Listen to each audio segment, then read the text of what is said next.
Halloween prank, Halloween prank, Halloween prank. Freak, there's a monster, let's go investigate. This book is filled with romanticism. I found it super boring, and I wish I didn't. I don't know what we're doing here.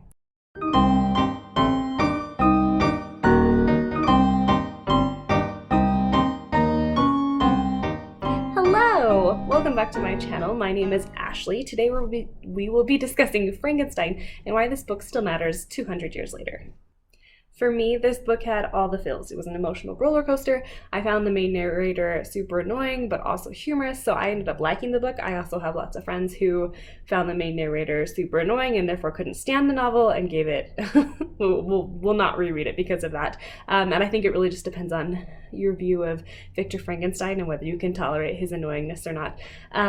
But it's in terms of this novel itself, let's back up and do a little bit of history on it and then some super interesting facts about it. So if you don't know, Frankenstein was first published anonymously in 1818 by Mary Shelley when she was 20 years old. And that's pretty impressive because I think she wrote it starting at age 18 and then published it when she was 20. So she wrote, you know, a world famous classic at the age of 18, which is just astonishing. And I think one of the most famous aspects about this story is it came out of a writing competition between her husband, their doctor, and Lord Byron. And I just love that Lord Byron happens to show up here. He's such an interesting figure, and I really need to research more about him because he writes amazing poetry, but also is not very great of a human being, I've heard. So I don't know, I need to do some research on him because he sounds really interesting. Anyway, so they were having a writing competition because the weather was keeping them inside, and Mary couldn't come up with any ideas. And one night she had a nightmare, woke up and went, this is it. This is the idea that I need for my story, and scared the crap out of all these dudes. At least that's how the saying goes. Obviously, I wasn't there, so I have no idea if that's the truth of the matter or not. Anyway, while researching this novel, I discovered that the group of people had been traveling through Geneva, Switzerland, which is where most of Frankenstein, not most of it takes place, but a lot, like that's where it starts, and that's about where most of the main character changes happen. We also visit some areas around London and Germany and Ireland, all areas that Mary Shelley was super familiar with. Now, what's super interesting about her travels is that she also stopped in Germany, in a little town called Gernsheim. And I'm not German, so I don't know how to pronounce this word. Gernsheim, which is about 10 miles away from Frankenstein Castle.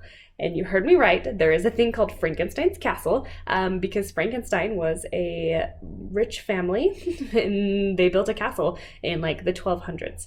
Which means that there were the Knights of Frankenstein, the Lords and Ladies of Frankenstein. I don't know why that cracks me up so much, but that just like fills me with delight inside. But wait, there's more. 2 stories around this because it gets so much better. So, story number 1. In the 1950s, there was, on Halloween, there was a American journalist called John Keel. Yes, and he sent some reporters from America into the castle to explore, and they were doing a live broadcast that was being broadcast to America and England, just to say, you know, like, go check out Frankenstein's Castle, it's Halloween Eve, whoo! He had these American journalists sit down with the local townspeople. They were talking about how there's a local legend of this Frankenstein reanimated-esque monster who haunts the area. I think like violent Bigfoot, I think is kind of the impression that they were given. And then they sent them into the castle on Halloween night to just kind of wander around with the caution that Frankenstein, the animated monster, was planning on coming back this Halloween to his old manor and house. So you have these journalists walking through this castle, they're checking everything out, they're recording everything. It's like a vlog, but radio style. And they're just talking about like, oh, like, see, look, there's nothing here, ha ha ha. And it's like the castle hasn't been super well taken care of at this point.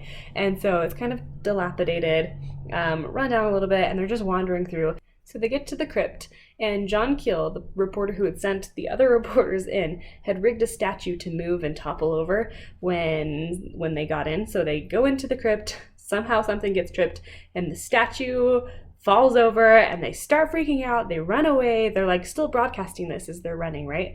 And the listeners got so worried about this that all of them, like, they called the police. Like, all of these people are calling the police saying, you have to go to Frankenstein Castle because there's the monster there and the reporters are dying. And I, like, what I think is funny is the police, they actually went. And I wonder how, like, at what point were they just like, Halloween prank, Halloween prank, Halloween prank. Freak, there's a monster, let's go investigate. Like, this is a great hoax. And I really, I don't know why I've never heard of this. I think it's hysterical. This is a little bit more of an urban legend. In 1673, Johann Dippel? Yes, Johann? We're going to say Johann. Johann Dippel was born at the castle and later grew up to be a professional alchemist. He created what's called Dippel's oil, which is supposedly the equivalent of the Elixir of Life. Now, naturally, because he had the Elixir of Life, he went back to the castle of his origin and attempted to sell them the Elixir of Life in trade for their castle. Now, what I wonder is, did he legitimately believe he had found the Elixir of Life, or was he just trying to scam the crap out of them? Either way, the castle owners were like, hard pass, refused to sell the castle to him, and sent him on his way. But it's rumored that while he was there, he not only practiced alchemy, but also reanimation. Apparently, the local cleric told his congregation that this alchemist was in there, and he was digging up bodies, sewing them together, and that he reanimated a body using lightning. And apparently the local townspeople maintain that this story was told to Mary Shelley's mother, who then told it to her, and then she took credit for this story later on. Now, this is a really great urban legend. How much of it is true? Well, we know there was a dude named John Dippel who supposedly had the Elixir of Life and tried to buy the castle. That's it. Everything else is speculation. Is this Mary Shelley ripping off a local urban legend? Possibly. Is this the local townspeople living by Frankenstein's castle who start telling each other ghost stories and then are like, yeah, we had it first? I don't know. Probably somewhere in the middle. That's generally how these things go, but we really don't know. It's just a really great urban legend. All we can really say is that a woman named Mary Shelley wrote a book called Frankenstein. Now, on to themes discussed in Frankenstein. There's this really great website called litcharts.com, which I will link down below, that gives you a lot of good summary content. You do have to pay to see all of the content. I didn't pay because I felt like I got enough from the free stuff available. So the first theme that Frankenstein discusses is family, society, and isolation. Their article points out that the true evil in Frankenstein is not the monster or Victor Frankenstein, but it is isolation itself. The monster we see through his narrative and his eyes is very kind-hearted, very empathetic, really wants to be part of society, and it is the isolation and people's unwillingness to see him or his inability to create a social structure or any sort of family that really destroys him from the inside out. Now, I love that this is a theme of this novel. I know it's pretty common research. I don't know, I feel like it's very popular, this research article on the fact that loneliness is the equivalent of smoking like 15 cigarettes a day. It's also correlated with an early death. People who report that they are lonely are also more likely to say that they don't have great health.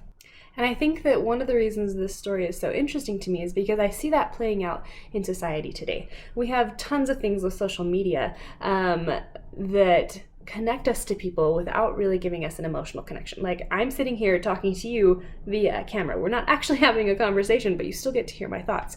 But for me, like, I'm just sharing my thoughts with myself. And a lot of times that's how social media works, is we are sharing things that aren't what we really want to be talking about with people, and we miss that face-to-face human interaction. We miss a community, we miss a family, and in an age where that's starting to become more and more prevalent, more people are feeling more and more lonely.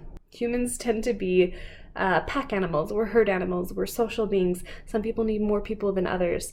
Some people need a large group of people surrounding them. Some people just need one person to hang out with. But we all need people, and we all need them desperately. And in an age where we kind of tend to forget that, I think that Frankenstein is a good way to remind us of just how powerful society and a feeling of belonging is.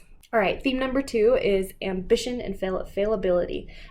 Victor Frankenstein, the main narrator, is very, very ambitious. He pursues his education and the ability to create life, and in the process sacrifices his health, his mental sanity, his mental stability, and like a lot of that is evidenced by the fact that when he finally does create the monster, and the monster leaves, he has to spend 2 months physically recovering enough just to be able to function again. And this is a cycle that repeats quite frequently for Victor Frankenstein. After he attempts to create a mate for Frankenstein's monster, for his monster, he obviously sabotages his own attempt and then has to spend another 2 months recuperating and recovering. And after his wife is murdered by the monster, he then spends 4 months in an insane asylum. Now, as someone who is also highly ambitious, I'm reading into this narrative a series of burnout. He's working so hard and so frantically to prove himself that he forgets everything else in his life and pins all of his hopes and dreams on the ability to do this one thing. And then when that one thing doesn't work, it's absolutely destructive because all of his hopes and life and everything, he's sacrificed all this time and energy on this one thing. And when that one thing fails, he suddenly feels like there's nothing pinning him or securing him or giving him his identity. This is a man who is physically pursuing ambition and life at the cost of his own physical health and then eventually his death. His inability to accept less than perfect means that he spends a great deal of his last moments really highly suffering because of his inability to let things go. Now, what I think is interesting about this tale is that this very easily translates to our day. We have a very strong hustle culture, hustle mentality in the United States, and we could just as easily write a story about a man named Victor who decides that he's going to work at the expense of his family, at the expense of his health, in order to pursue a highly ambitious career, scientific career, whatever. And he ends up hurting all the people that he loves and himself in order to get that thing. We also have the theme of revenge in this novel, which I think is kind of a given. Both the monster and Frankenstein spend a lot of time trying to get revenge on each other for the injustices they inflict on each other. This novel also follows Prejudice, with the idea that, people kind of suck.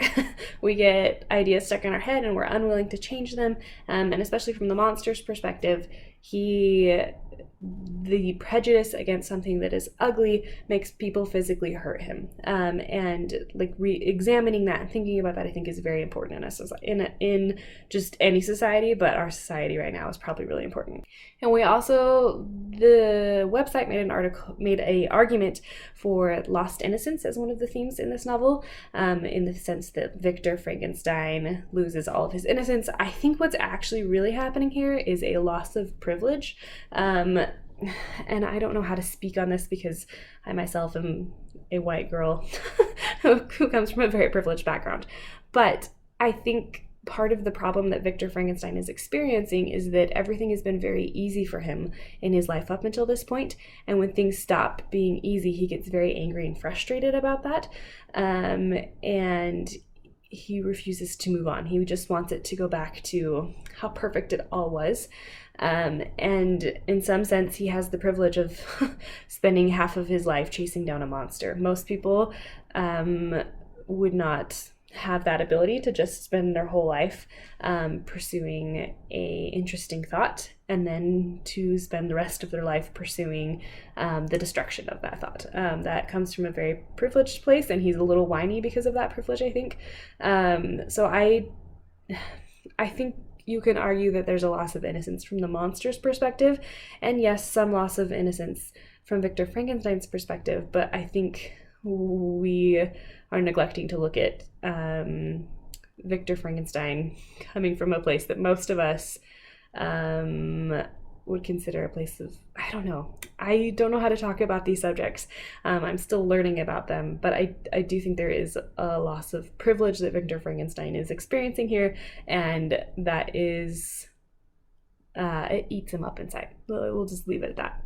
We also have a theme of romanticism that's kind of flowing throughout Frankenstein. According to Course Hero, which is a YouTube channel that I will link also down below, romanticism is kind of made up of 3 parts. We have a main hero who goes on this really intense journey. We can call him a hero, we can call him an anti-hero, what have you. We have an attraction to the sublime, which we see a little bit in the descriptions of the women in this novel, because they're all beautiful and they're kind and they're just so sweet, and they sacrifice themselves to take care of everything. So we have that, there's this glorifying of beautiful people and beautiful character traits. And then we also have what I think most people consider Romanticism in novels, where we have these picturesque scenes and we're describing them in great detail about how amazing all of this scenery is. And there's a lot of descriptions of mountains and rivers and meadows, and it's quite boring, quite frankly, to me, which I don't know how to feel about, because I have never been outside of the United States. I really haven't traveled very far whatsoever. But I live in a day and age when if I want to see something, I can Google it. And I've grown up watching all of these movies about frozen wastelands. And to somebody who in 1818, when this novel was published, who had never been to Geneva, Switzerland, and probably would never go to Geneva, Switzerland, this was their version of it's a travel log. It's an ability to see a place without the ability to actually go there. And what annoys me about my reaction to this is that Mary Shelley actually was in Geneva, Switzerland. She was describing things that she had seen herself. And me, reading those descriptions, was bored, even though I myself was listening to someone who had actually seen it talk to me about it. And I was like, no, I got it. I can see this in my mind. I know what big sweeping hills and mountains look like. Let's go. Even though I myself may never go to Geneva, Switzerland. That may never, like that, I would have to work really hard to do that. And instead of listening to these scenes of how beautiful things were, I was just like, no, let's get over the monster. So like, I'm not sure if that's just me being an impatient reader, if that's a product of me being born in the century, and being like, no, I know what these things look like. I know what all the different types of landscapes look like, because of the time frame that I live in. Most people in the world don't know what other areas of the world look like, which is so interesting. Anyway, so yes, this book is filled with romanticism. I found it super boring, and I wish I didn't. But that's how that goes. Now, next, I wanted to dive a little bit deeper into the books mentioned by Frankenstein's monster in his education that he gives us. He lists 3 books that he reads as he's learning the French language and just about human society in general. So we have Paradise Lost by Milton John, we have Lives by Plutarch, and then we have Sorrows of Young Werther by Goethe. And I said Plutarch, and I'm pretty sure that's the name of somebody in the Hunger Games. I've only read that series once, and I can't remember who Plutarch is, and that feels really important, and maybe possibly taken. There might be a literary connection there that I'm missing, is what I just realized. So I found a blog called Lauren's English Blog, which I will link down below, and she goes into detail about what these novels are about, and also why it's important that Frankenstein's monster read this novel. So a lot of these are her thoughts, and I just want to make sure, like, it's all linked down below. I'm not stealing her thoughts. They were just amazing, and because I haven't read most of these novels, I'm going to use her thoughts to sum this up. So the first book is Paradise Lost. My description of this comes from Emma on her channel, Emmy, and that is that this is kind of Bible fan fiction. I know that's maybe not the most eloquent way of describing it, but it describes the story of Adam and Eve, paradise. This is where we get our 7 circles of hell, I think. I technically read this when I was 12. I remember nothing about it, and I didn't understand anything when I was even reading it. I just read it because everybody said it was interesting, and I didn't find it interesting. I think I would find it a lot more interesting now. Anyway, this is like super beside the point. So we have the story of Adam and Eve. It's the story, the Christian creation myth. Myth, is that the word I want? The Christian creation story. There we go. Lauren's English Blog says, why would Shelley use this? The monster could relate to Adam as he was the only one of his kind in existence. However, Adam came from the hands of God, and the monster, the creation, came from the hands of someone who was defying God.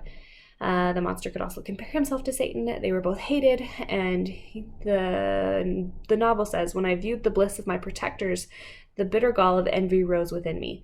Satan had his companions, fellow devils, to admire and encourage him, but I am solitary and alone. This is used as a plot device to allow the creature to see that if even Satan has a mate, he should too, causing him to demand a mate and resulting in the murdering of Elizabeth.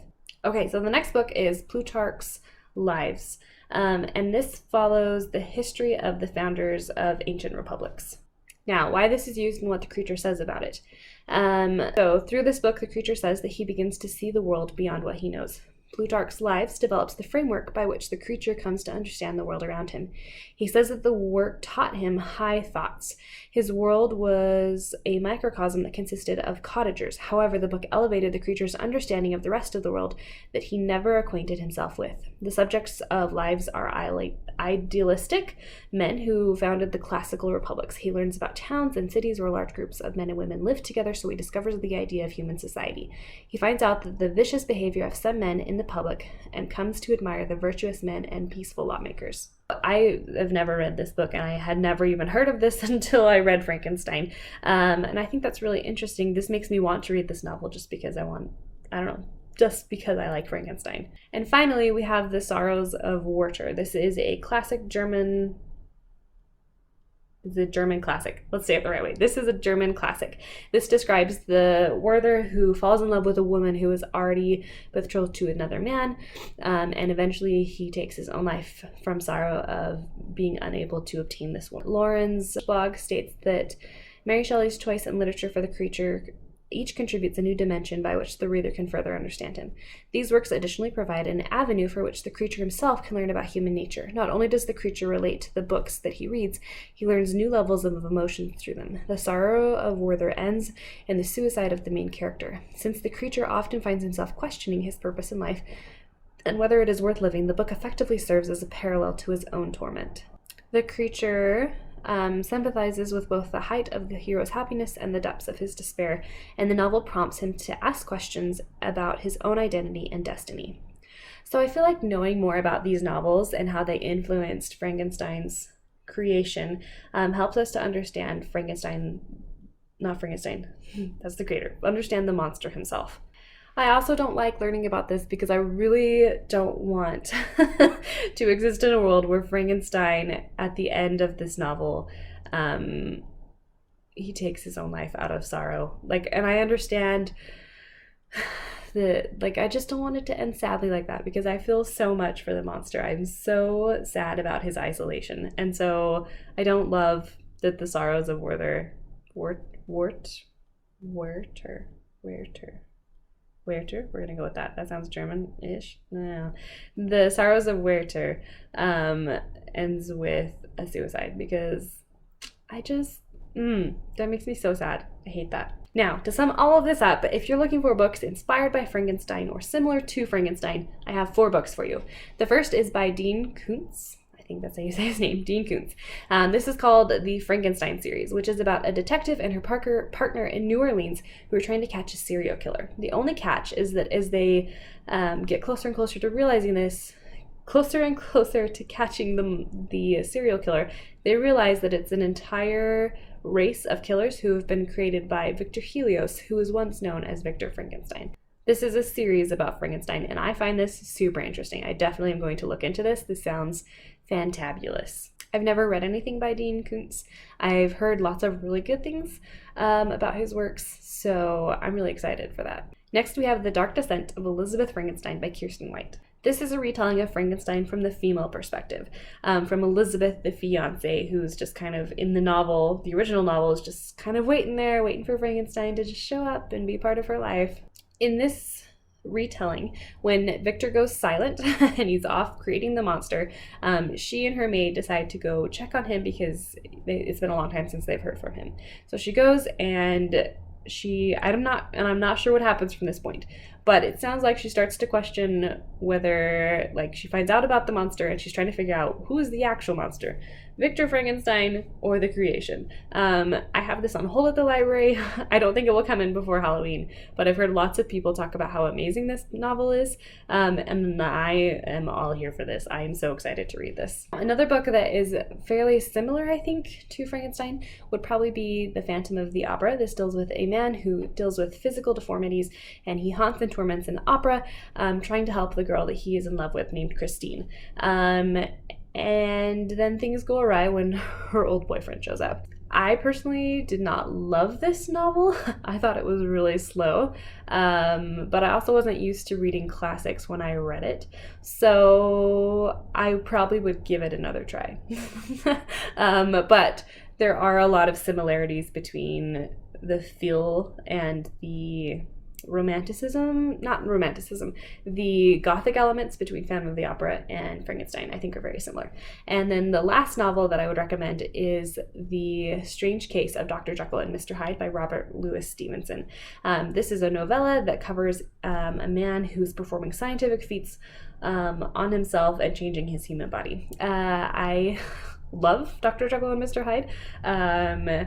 If you're looking for a narrator who is not quite as whiny, but also willing to perform scientific feats in Victoria Gothic England, this is the novel for you. And with all that being said, I have a reading vlog covering Frankenstein, which I will link up here in the cards above.